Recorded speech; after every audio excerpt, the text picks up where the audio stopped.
اختیار کیا۔ اسی طریقے سے مسلم شریف کی روایت ہے، سیدنا ابو ہریرہ رضی اللہ تعالیٰ عنہ بیان فرماتے ہیں، راوی ہیں، کہ رسول اکرم صلی اللہ علیہ وسلم نے ارشاد فرمایا، ان لکل نبی دعوۃ، کہ ہر ایک نبی کے لیے ایک دعا تھی مستجابۃ،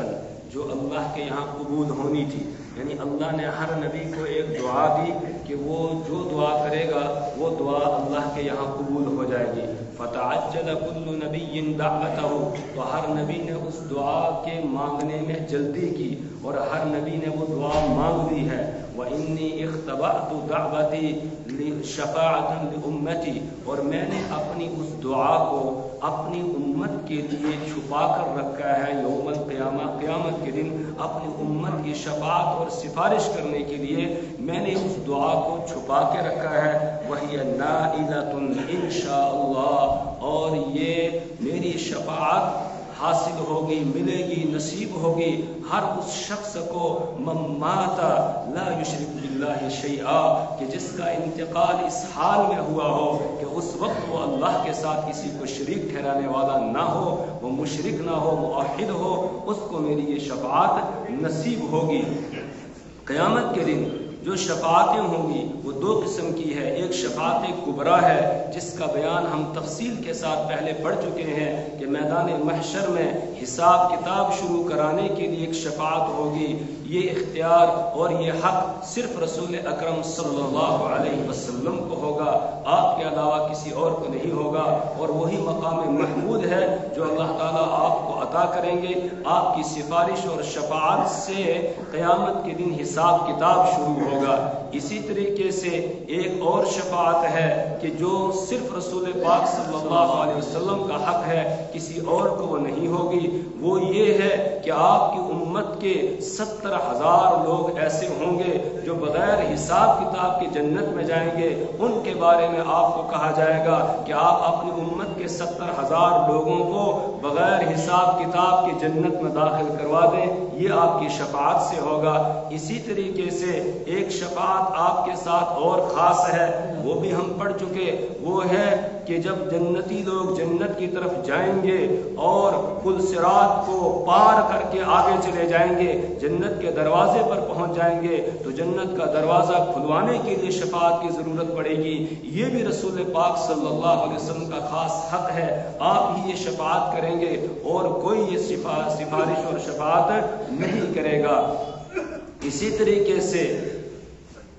جو لوگ اعراف پر ہوں گے،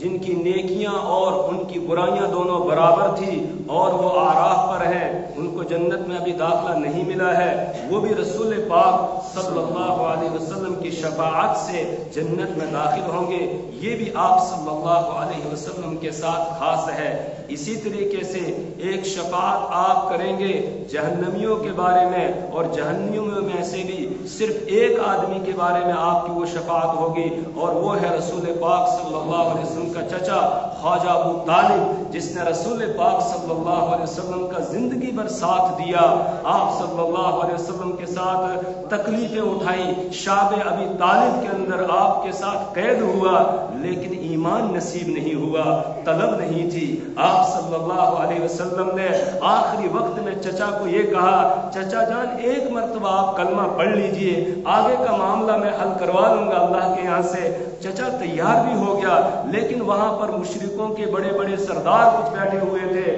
تو انہوں نے کہا اچھا آپ تو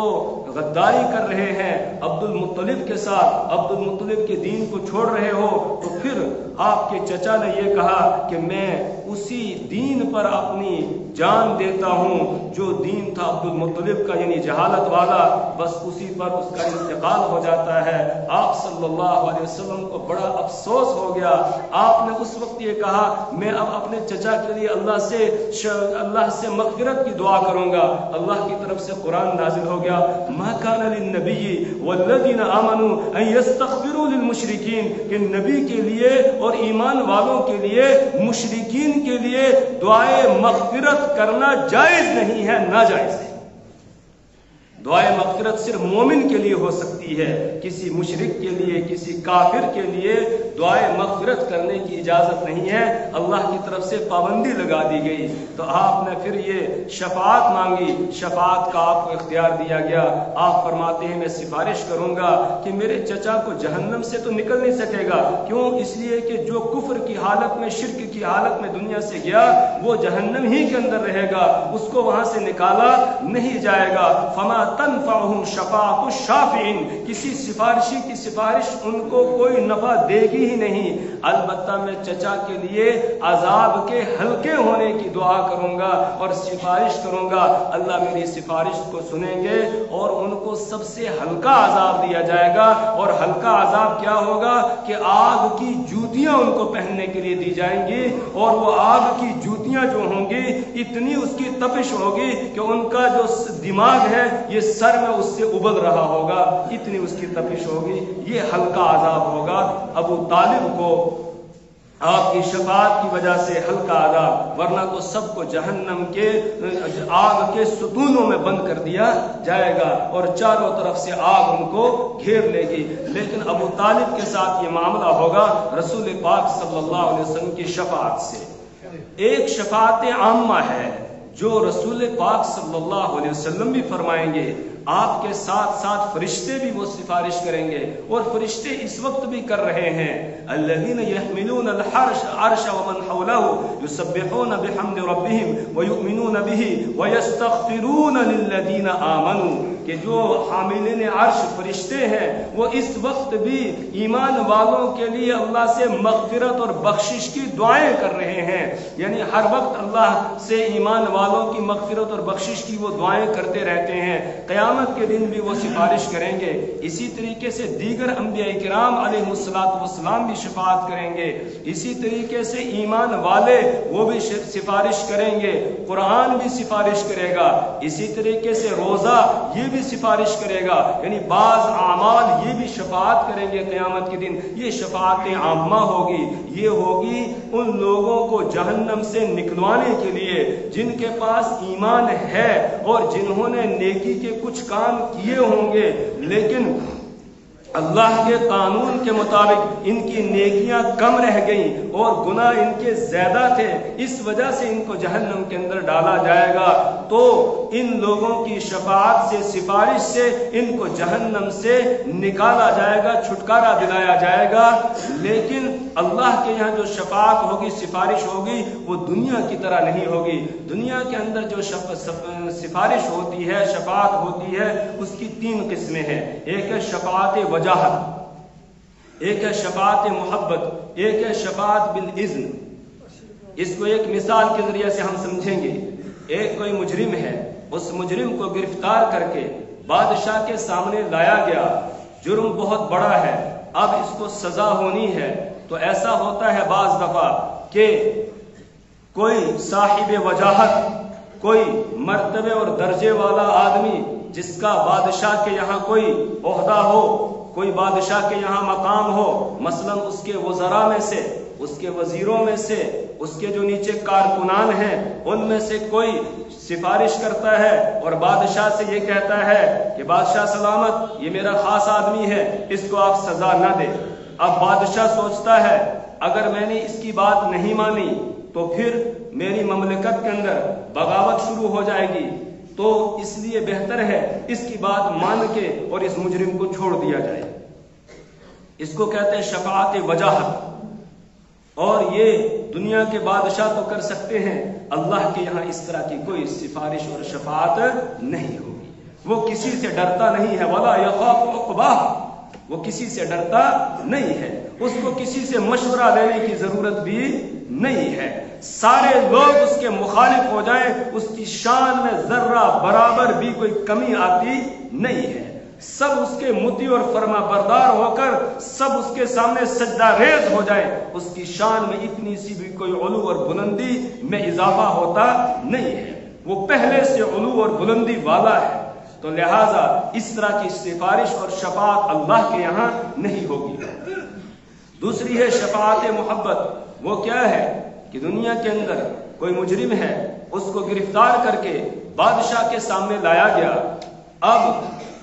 اس کے لیے سزا کا فیصلہ کر دیا گیا، اس کو یہ سزا ہے، اس کو پھانسی پہ لٹکایا جائے گا، یا کوئی اور سزا ہے، عمر قید کی سزا ہے، یا کچھ سالوں کی سزا ہے، کوئی سزا اس کے لیے مقرر کی جاتی ہے۔ اب بادشاہ کے چاہنے والوں میں سے جن کو بادشاہ بھی چاہتا ہے، یعنی کوئی جن سے محبت رکھتا ہے بادشاہ، ان میں سے کوئی کھڑا ہو جاتا ہے۔ وہ بادشاہ کی بیوی بھی ہو سکتی ہے، وہ اس کا بیٹا بھی ہو سکتا ہے، وہ اس کی بیٹی بھی ہو سکتی ہے، وہ بادشاہ کا باپ بھی ہو سکتا ہے، اس کی ماں بھی ہو سکتی ہے، اور وہ سفارش کرتی ہے کہ یہ ہمارا خاص آدمی ہے، لہذا اس کو سزا نہ دی جائے، اس کی سزا کو موقوف کیا جائے، کینسل کیا جائے۔ تو بادشاہ سوچتا ہے اگر میں نے اس کی بات نہیں مانی، میرا یہ دوست یا مجھ سے یہ محبت رکھنے والا یا میرا یہ محبوب جس سے میں محبت رکھتا ہوں یہ ناراض ہو جائے گا۔ اس کی ناراضگی سے بچنے کے لیے بادشاہ مجرم کو چھوڑ دیتا ہے۔ اللہ کے یہاں یہ والی شفاعت بھی چلنے والی نہیں ہے۔ وہ کسی کو اپنا محبوب بنا لے یہ اس کا فضل ہے، اور محبوب کو اس کے سامنے آہ کرنے کی بھی اجازت نہیں ہے، وہ نہیں بول سکتا ہے اللہ کے سامنے۔ تیسری ہے شفاعت بالاذن۔ وہ کیا ہے کہ بادشاہ کے سامنے مجرم کو لایا گیا۔ اب بادشاہ نے دیکھا آدمی بڑا اچھا ہے، بہت کام کا آدمی ہے، لیکن غلطی کر بیٹھا،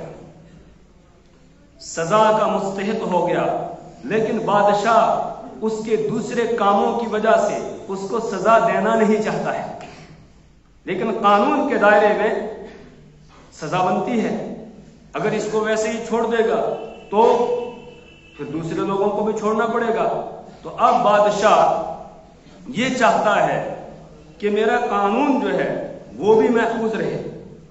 اور اس کو سزا بھی نہ ہو۔ اس کے لیے بادشاہ اپنے لوگوں میں سے کسی سے یہ کہتا ہے کہ بھئی تم اس کی سفارش کرو، جب تم سفارش کرو گے تو میں اس کو چھوڑ دوں گا۔ اس کو کہتے ہیں شفاعت بالاذن۔ اللہ کے یہاں جو شفاعت ہوگی وہ یہی ہوگی کہ اللہ تبارک و تعالی کچھ لوگوں کو ان کی کسی ایک نیکی کی وجہ سے یا کچھ نیک اعمال کی وجہ سے جہنم سے آزاد کرنا چاہتا ہے، ان کو چھوڑنا چاہتا ہے، لیکن قانون کے دائرے میں وہ جہنم میں جائیں گے۔ تو اب اللہ تبارک و تعالیٰ اپنے قانون کو بھی باقی رکھنا چاہتا ہے، اور جس سے سفارش کرائے گا اس کو بھی عزت دینا چاہتا ہے، اس کو بھی عزت دینا چاہتا ہے۔ تو پھر اللہ تعالیٰ اپنے محبوبوں کو، مقربوں کو اجازت دے گا کہ وہ سفارش کریں ان کی، میں ان کو چھوڑنا چاہتا ہوں۔ یہ شفاعت اللہ کے یہاں ہوگی، اور یہ اسی لیے کہا کہ وہی سفارش کر سکے گا جس کو اللہ اجازت دے گا۔ وَلَا يَشْفَعُونَ إِلَّا لِمَنِ ارْتَضَىٰ، اور وہ سفارش بھی اسی کے لیے کر سکیں گے جس کے لیے اللہ اجازت دے گا۔ نہ ہر کوئی شفاعت کر سکتا ہے، نہ ہر کسی کے لیے شفاعت ہوگی، وہی کرے گا جس کو اس کی اجازت ہوگی، اور اسی کے لیے کی جائے گی جس کے لیے وہ اجازت دے گا۔ تو اس میں جیسے رسول پاک صلی اللہ علیہ وسلم شفاعت کریں گے، آپ کے ساتھ ساتھ دیگر انبیاء بھی شفاعت کریں گے، اور ایمان والے بھی شفاعت کریں گے۔ ایک روایت میں اللہ کے رسول صلی اللہ علیہ وسلم نے ارشاد فرمایا، جب ایمان والے جنت میں چلے جائیں گے چھٹکارا پا کر، جو اول وہلہ میں جنت میں جانے والے ہیں، جن پر کوئی سزا نہیں ہے، جن کی نیکیاں زیادہ ہیں اور گناہ ان کے کم ہیں، وہ جنت میں چلے جائیں گے۔ اس کے بعد اپنے دائیں بائیں دیکھیں گے، کچھ لوگ ان کے ساتھ ملنے جلنے والے تھے، ان کے ساتھ نمازیں پڑھنے والے تھے، ان کے ساتھ روزے رکھنے والے تھے، ان کے ساتھ حج کرنے والے تھے، ان کے ساتھ صدقہ اور خیرات کرنے والے تھے۔ ان کو دیکھیں گے کہ وہ جنت میں کہیں نظر نہیں آ رہے ہیں، تو فوراً اللہ کے دربار میں حاضر ہو کر اور ان لوگوں کے بارے میں جو ان کے ساتھ نمازیں پڑھا کرتے تھے، روزے رکھتے تھے، حج کیا کرتے تھے، ان کے بارے میں آ کر اللہ سے سفارش کریں گے کہ اے پروردگار، وہ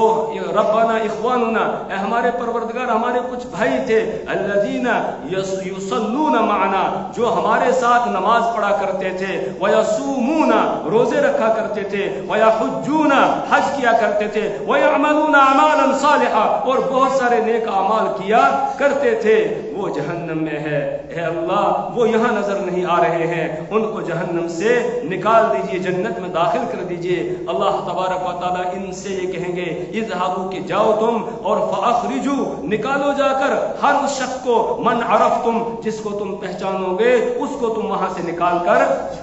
لے آؤ۔ اس کے بعد یہ چلیں گے اور وَيُحَرِّمُوا صُوَرَهُمْ عَلَى النَّارِ، اللہ تعالیٰ ان کی صورتوں کو جہنم پر حرام کر دے گا۔ یہ جنت سے نکل کے جائیں گے جہنم میں، لیکن جہنم کی آگ ان کو جلا نہیں سکے گی، اور جن جن کو یہ پہچانتے ہوں گے فَيُخْرِجُونَ خَلْقًا كَثِيرًا، یہ بہت سے لوگوں کو وہاں سے نکال کر لے آئیں گے جو ان کے ساتھ نمازیں پڑھا کرتے تھے، جو روزے رکھا کرتے تھے، جو حج کرتے تھے یا اور نیکی کے کام کرتے تھے، جن کو یہ پہچانتے ہوں گے ان کو یہ نکلوا کر لے آئیں گے اور آ کر کہیں گے کہ اے پروردگار جن کے بارے میں آپ نے ہمیں اجازت دی تھی اب ان میں سے کوئی اور باقی نہیں رہا، جو ہماری جان پہچان کا تھا اس کو ہم نے نکال دیا ہے۔ اللہ تعالیٰ فرمائیں گے پھر جاؤ اور جا کر ہر اس شخص کو نکال کر لاؤ جس کے دل میں 1 دینار کے برابر ایمان ہے، اس کو نکال کر لے آؤ۔ یہ پھر جائیں گے اور جا کر اللہ تعالیٰ کوئی ایسی علامت مقرر کر دیں گے جس علامت سے چہرے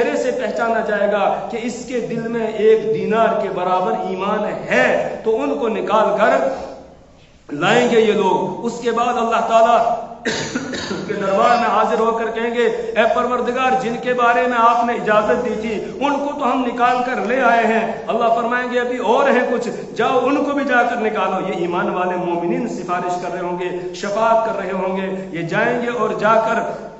اللہ فرمائیں گے ان کو نکالو جن کے دل میں آدھے دینار کے برابر ایمان ہے، ان کو نکال کر لے آؤ۔ یہ پھر جائیں گے اور جا کر علامتوں سے پہچان کر ان لوگوں کو بھی نکال کر لے آئیں گے۔ اس طریقے سے مومنین کو بھی اللہ عزت عطا فرمائے گا کہ ان کی شفاعت اور سفارش کے ذریعہ سے بھی بہت سارے لوگ جہنم سے نکل کے جنت میں آ گئے ہیں۔ رسول پاک صلی اللہ علیہ وسلم بھی شفاعت کریں گے۔ پچھلے جمعے میں ہم نے پڑھ لیا کہ کس طرح آپ صلی اللہ علیہ وسلم اپنی امت کے لیے بے قرار ہوں گے اور اللہ کے دربار میں سجدہ ریز ہو جائیں گے، اور پھر اللہ یہ کہے گا یا محمد ارفع رأسک قل تسمع سل تعطا اشفع تشفع، کہ اے محمد صلی اللہ علیہ وسلم آپ اپنا سر مبارک اٹھائیے، آپ کہیے آپ کی بات سنی جائے گی، اور آپ مانگیے آپ کو دیا جائے گا، آپ سفارش کیجئے آپ کی شفاعت قبول کی جائے گی۔ پھر آپ کہیں گے یا رب امتی یا رب امتی، اے میرے رب میری امت میری امت۔ پھر آپ کو اجازت دی جائے گی آپ کی امت کے وہ لوگ جن کے دل کے اندر 1 جو کے برابر ایمان ہے ان کو نکال کر لے آئیے۔ آپ ان کو نکال کر لائیں گے، پھر سجدہ ریز ہو جائیں گے، پھر آپ کو اجازت دی جائے گی آپ ان کو نکال کر لائیے جن کے دل میں رائی کے دانے کے برابر ایمان ہے، آپ ان کو نکال کر لے آئیں گے، پھر آپ سجدہ ریز ہو جائیں گے۔ ابھی آپ کو لگے گا میری امت کے کچھ لوگ ابھی بھی جہنم میں ہیں، تو اللہ تعالیٰ فرمائیں گے اب آپ جائیے اور آپ کی امت کے ان لوگوں کو آپ نکال کر لائیے جن کے دل میں رائی کے دانے کے تیسرے حصے کے برابر مثقال ادنا خردلۃ من ایمان، جن کے دل میں رائی کے دانے کے تیسرے حصے کے برابر ایمان ہے، ان کو میں نکال کر آپ لے آئیے۔ تو اس طرح رسول پاک صلی اللہ علیہ وسلم کی شفاعت سے سارے ایمان والے گویا نکل کر آ جائیں گے۔ کچھ ابھی بھی ہوں گے، یہ وہ ہوں گے جنہوں نے کلمہ تو پڑھا ہے لیکن کبھی بھی انہوں نے کوئی خیر کا کام نہیں کیا ہوگا، کوئی خیر کا کام آگے نہیں بھیجا انہوں نے، لیکن کلمہ انہوں نے خالص اخلاص کے ساتھ پڑھا ہوگا، تو ان کو اللہ تبارک و تعالی خود آزاد کرے گا، اور ان کی پیشانیوں پر لکھا ہوا ہوگا وَتَقَاءُ الرحمن، یہ رحمان کے آزاد کیے ہوئے ہیں۔ اور اسی طرح ان کی پیشانیوں پر یہ بھی لکھا ہوا ہوگا جہنمیون، کہ یہ جہنم سے آنے والے ہیں۔ یہ جو لکھا ہوا ہوگا یہ ان کے لیے اعزاز ہوگا، اس میں ان کی کوئی ذلت نہیں ہوگی بلکہ جنت میں ان کا اعزاز ہوگا کہ یہ وہ خوش قسمت ہیں جن پر اللہ نے مہربانی کی ہے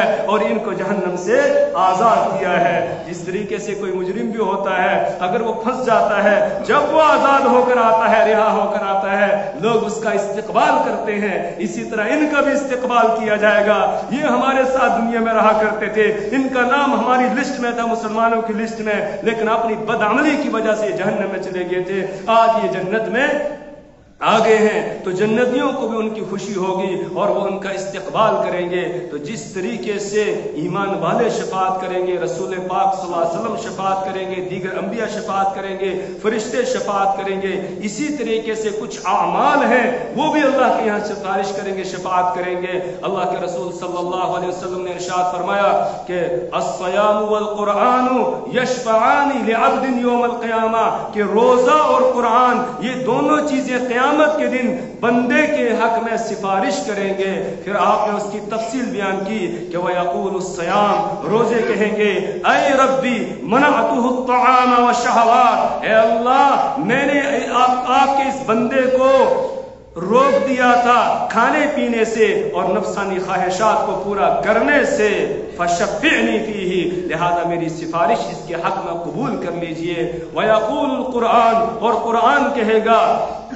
یا ربی منعتہ، اے میرے رب میں نے اس کو روک دیا تھا النوم باللیل، رات کو سونے سے میں نے اس کو روک دیا تھا۔ معلوم ہوا قرآن کا حق یہ ہے کہ قرآن کو رات کو پڑھا جائے، اس کی تلاوت کی جائے، تہجد کی نماز میں قرآن پڑھا جائے۔ جس کو سورہ یاسین یاد ہے وہ سورہ یاسین تہجد میں پڑھے، جس کو سورہ رحمان یاد ہے وہ سورہ رحمان پڑھے، جس کو جو سورتیں یاد ہیں وہ ساری پڑھ ڈالے تہجد کی نماز میں، لمبی تہجد کی نماز پڑھے۔ رسول پاک صلی اللہ علیہ وسلم خود لمبی لمبی نمازیں پڑھا کرتے تھے تہجد کی، اسی لیے حضرت عائشہ رضی اللہ تعالیٰ عنہ فرماتی ہیں لا تسألوا عن حسنہن وطولہن، کہ آپ کتنی اچھی تہجد کی نماز پڑھتے تھے اور کتنی لمبی پڑھتے تھے اس کے بارے میں پوچھو ہی مت، اس لیے لمبی لمبی پڑھنی چاہیے۔ جس میرے بھائی کو یا بزرگ کو قرآن زیادہ یاد نہیں ہے، چند صورتیں یاد ہے، اسے چاہیے وہ بھی لمبی نماز پڑھے۔ وہ کیسے لمبی نماز پڑھے گا؟ وہ سورہ فاتحہ پڑھنے کے بعد مثال کے طور پر اس کو